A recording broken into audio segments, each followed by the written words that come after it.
What's going on, everyone, from LowKick MMA? My name is Dane Podolsky, and I'm joined with Carl, the Anishinaabe kid, Deaton III. He is set to return to the UFC Octagon on July 15th when he takes on Alex Munoz. Carl, thank you so much for taking the time. Thanks, Danny. And just first off, how this fight come together and how's training been going? This is the next fight that offered me on my contract, and thank you to Ruby Management.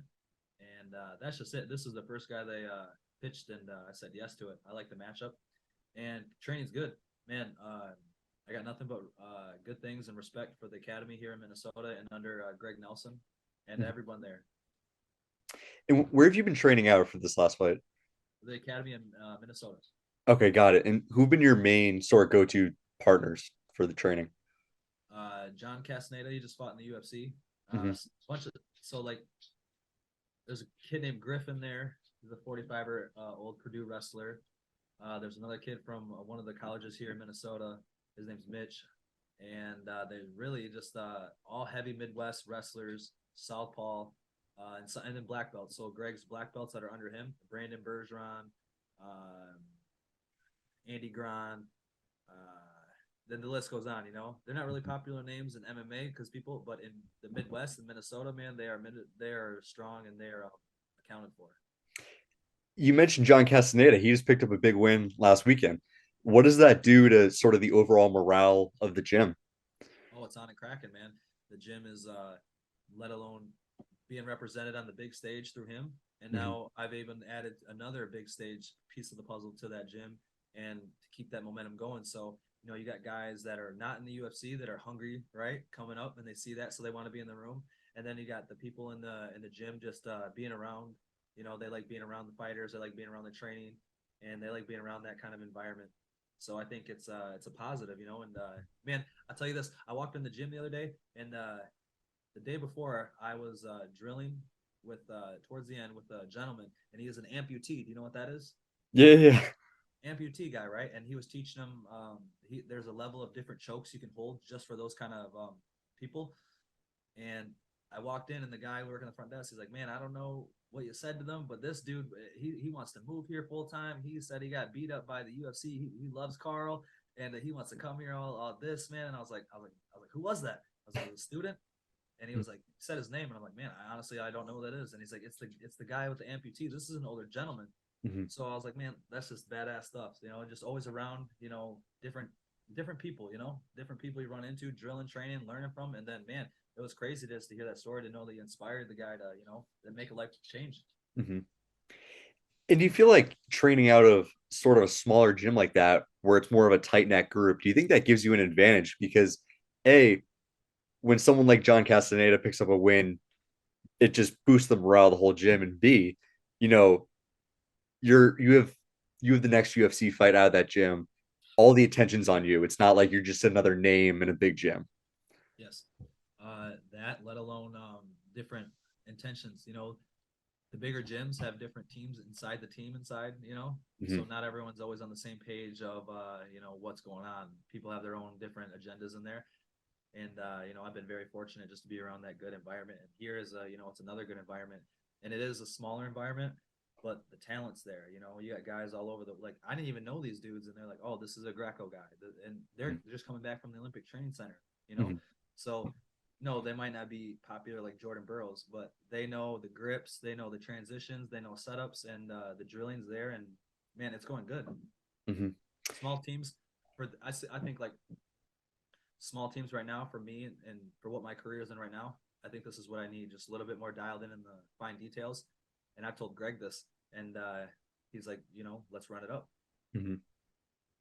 That's great to hear. And we've talked several times, but something I haven't asked, I need to ask. You have one of my favorite hairstyles in the UFC, where it's shaved in the front, but you got the mold in the back. Oh, yeah, bro. I think it's fantastic. How what does it take for you to maintain that? A good barber and some good women that know how to braid. You know? Fair enough. Fair enough. I think it's one of the best hairstyles in the UFC that we got right now. My man, Danny, you're the man. My man. No, I appreciate it.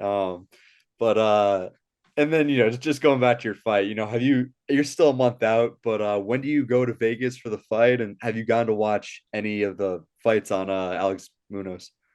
Watched them all, Danny. Mhm. Uh, yeah, looking for the tells, looking for where I can capitalize on them. And then again, fight's a fight. But just like Joe Selecki, I'm going in there confident I could fight him today.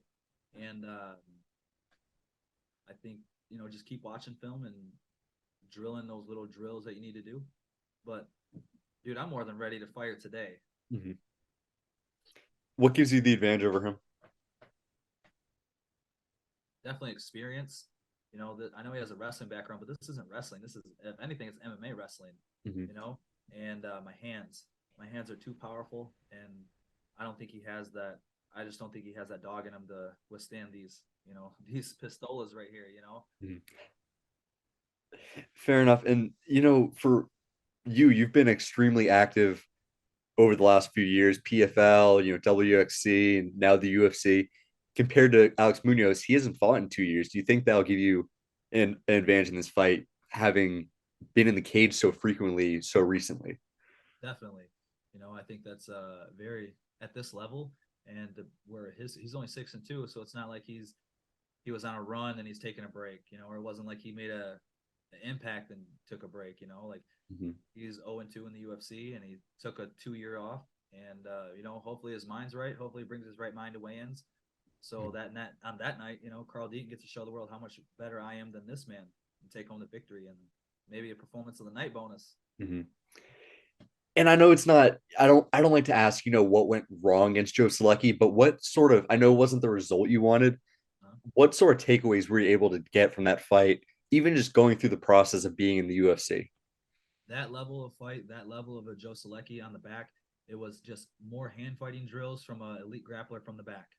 Let Hmm. alone, I was in shape, striking shape. I was gonna fight in Michigan, so I was Hmm. preparing to fight a 5-2, 6-1 southpaw. Hmm. 7 days later, I'm fighting Joe Selecki in the UFC, totally different individual. I was ready, and again, the first round showed my submission defense on the feet. He had my back. The second round, again, the guy shot in. He knew what he wanted, still fighting, and being just a little bit more conditioned in those hand fighting drills inside the fight. And then we go to the third round and we see what happens. Hmm. Hats off to Joe. He capitalized on it. And yeah, man, it's made me even tighten up just a little more, and I have guys start on my back just because, Hmm. let's see what happens, and see if I can maintain good position. I'll turn this into a positive. Hmm. And man, onward and upward, Danny.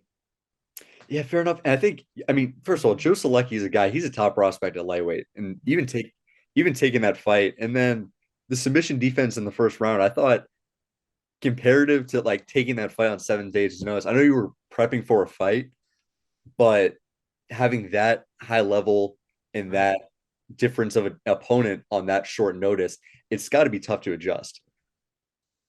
In the moment, I knew it. In the moment, I knew, like, the first round, I'm like, okay, that was it. In the second Mhm. round, I'm telling you, in the second round, I really, like, I seen the clock at 10 seconds and I didn't think he choked it. I remember seeing the video and realizing that what happened.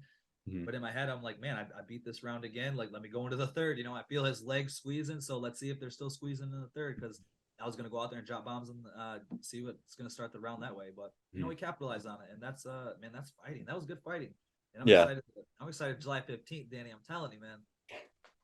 No, fair enough. And then how much of a difference does it make?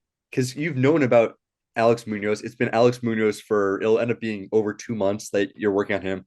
Knock on wood that fight stays intact, but Yes. it'll be like 2 months of preparing for him.